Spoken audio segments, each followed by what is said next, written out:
Assalamualaikum warahmatullahi wabarakatuh.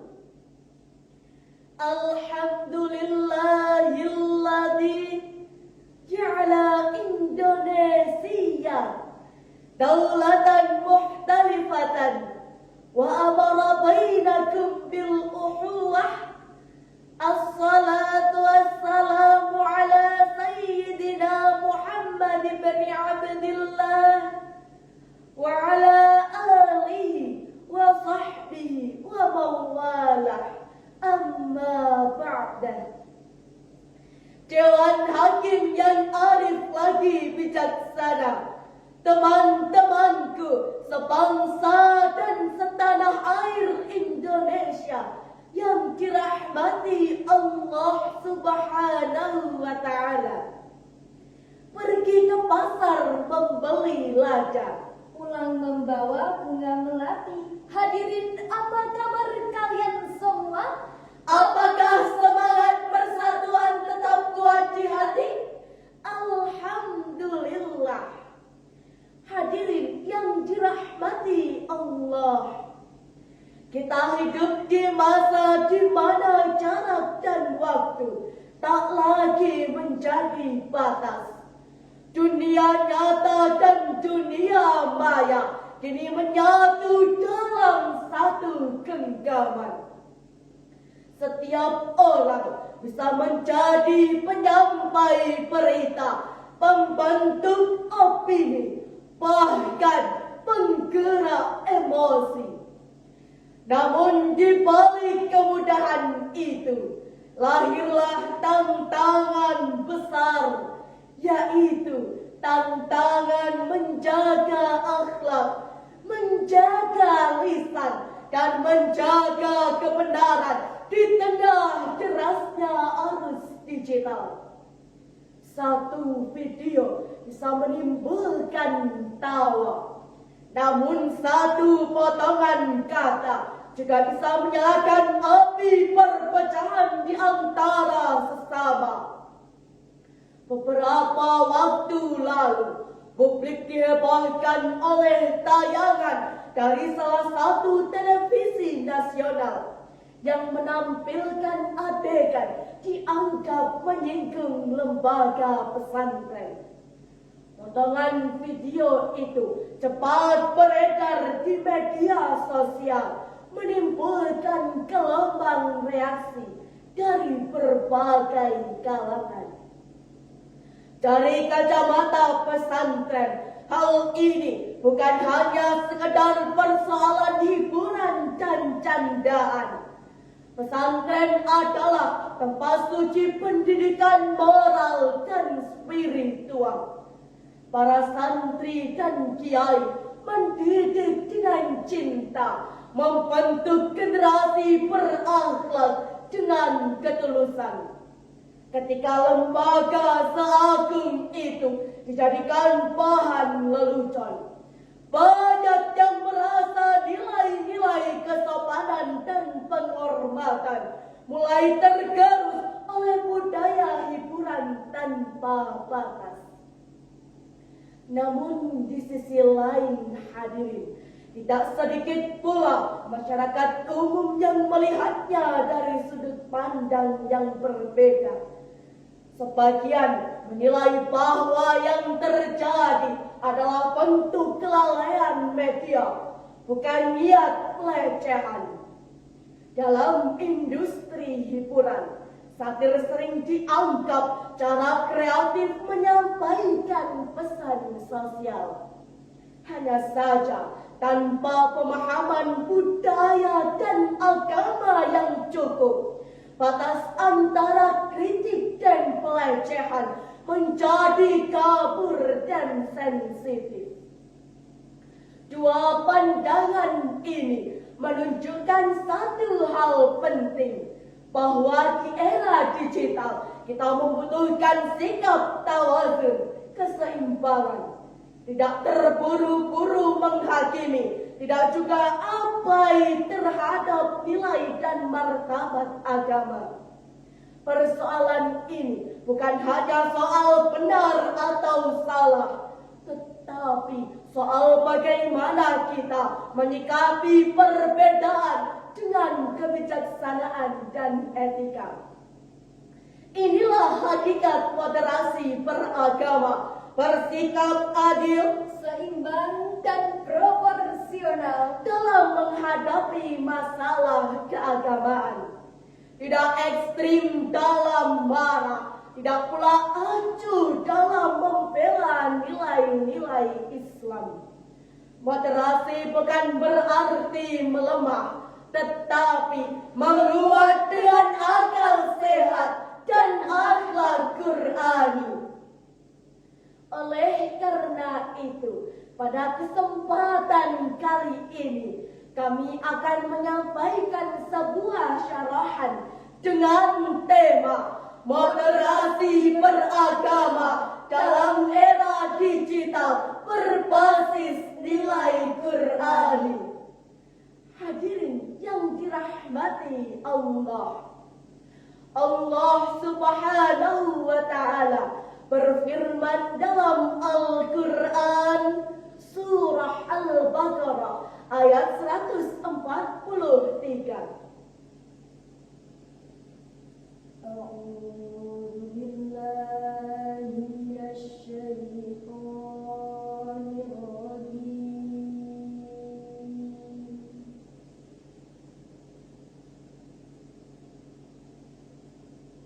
Bismillahirrahmanirrahim.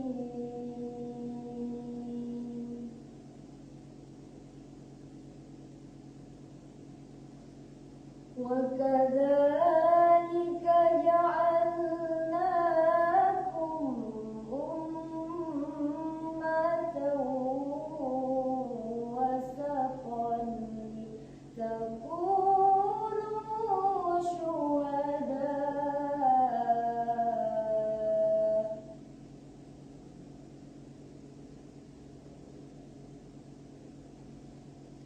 لِتَكُونُوا شهداء على الناس ويكون الرسول عليكم شهيدا. Dan demikianlah kami menjadikan kamu sebagai umat yang pertengahan, agar kamu menjadi saksi atas manusia, dan agar Rasul menjadi saksi atas kamu. Hadirin yang berbahagia, sedangkan Al-Qurtubi menjelaskan bahwa wasat berarti afdalul umam, umat terbaik karena mampu menempatkan diri di tengah, tidak mudah terprovokasi oleh kebencian, dan tetap menegakkan keadilan meski terhadap orang yang berbeda pandangan. Hadirin sekalian, nilai ummatan wasaton itu hari ini hidup dalam kehidupan kita. Ketika muncul kasus yang menyinggung simbol-simbol agama, para ulama pesantren tidak membalas dengan amarah, melainkan menasehati dengan adab dan doa. Mereka berdialog, bukan mencaci. Mereka mendidik publik, bukan membakar amarah. Itulah wajah ummatan wasaton, umat yang adil, sabar, dan menuntun dengan hikmah. Allah Ta'ala juga berfirman dalam Al-Quran surah An-Nahl ayat 125. Ud'u ila sabili rabbika bil hikmah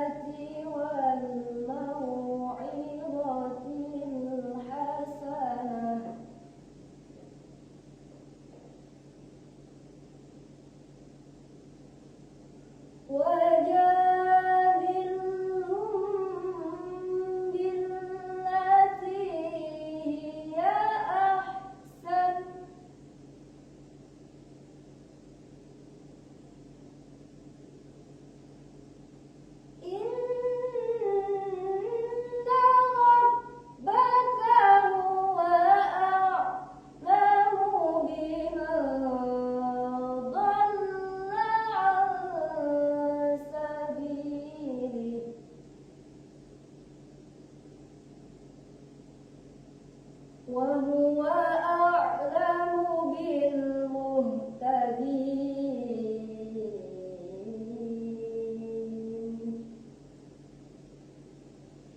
صدق Allahul Azim. Serulah manusia ke jalan Tuhanmu dengan hikmah dan pelajaran yang baik, dan bantahlah mereka dengan cara yang paling baik.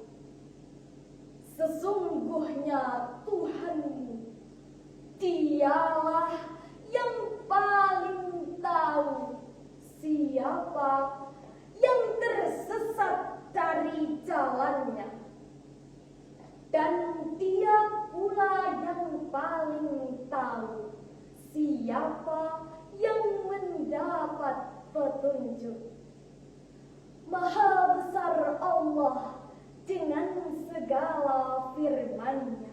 Menurut Ibnu Katsir, hikmah berarti qaulun sadidun wa fi'lun hasan. Ucapan yang benar, lembut dan tepat pada tempatnya. Sedangkan mau'izatul hasanah adalah nasihat yang menyentuh hati tanpa merendahkan. Al-Maraghi menambahkan bahwa hikmah juga mencangkup kemampuan menimbang situasi, kapan harus tegas dan kapan harus lembut, agar dakwah tidak menimbulkan luka, tetapi menumbuhkan cinta. Hadirin yang mulia, di tengah gempuran fitnah dan ujaran kebencian, kita menyaksikan semakin banyak umat yang sadar bahwa marah bukan solusi dan kebaikan tak akan kalah oleh kebohongan. Ketika netizen ramai mencaci, masih ada yang menenangkan dengan nasihat Qur'ani. Ketika dunia maya panas dengan perdebatan, masih ada mereka yang mengajak berdamai dengan dalil dan logika.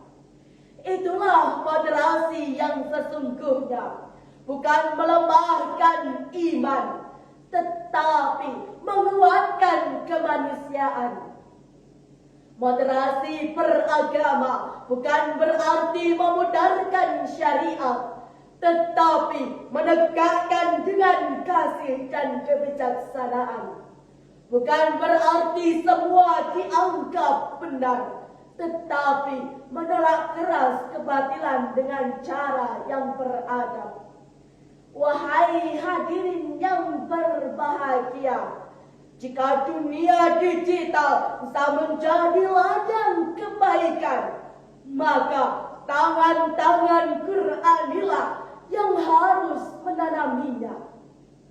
Jika perbedaan bisa memecah, maka hati yang berlandaskan hikmahlah yang bisa menyatukan. Dan di sanalah letak kemuliaan umat ini, menjadi saksi atas kebenaran tanpa kehilangan kasih terhadap sesama manusia. Hadirin yang dimuliakan Allah, izinkan kami menutup dengan seuntai pantun. Pergi ke taman memetik melati, harumnya semerbak menyejukkan hati. Jadilah insan berjiwa Qur'ani, mendapat damai di bumi dan di hati. Hadirin yang dirahmati Allah, demikian syarahan yang dapat kami sampaikan. Mohon maaf bila ada kata yang kurang berkenan.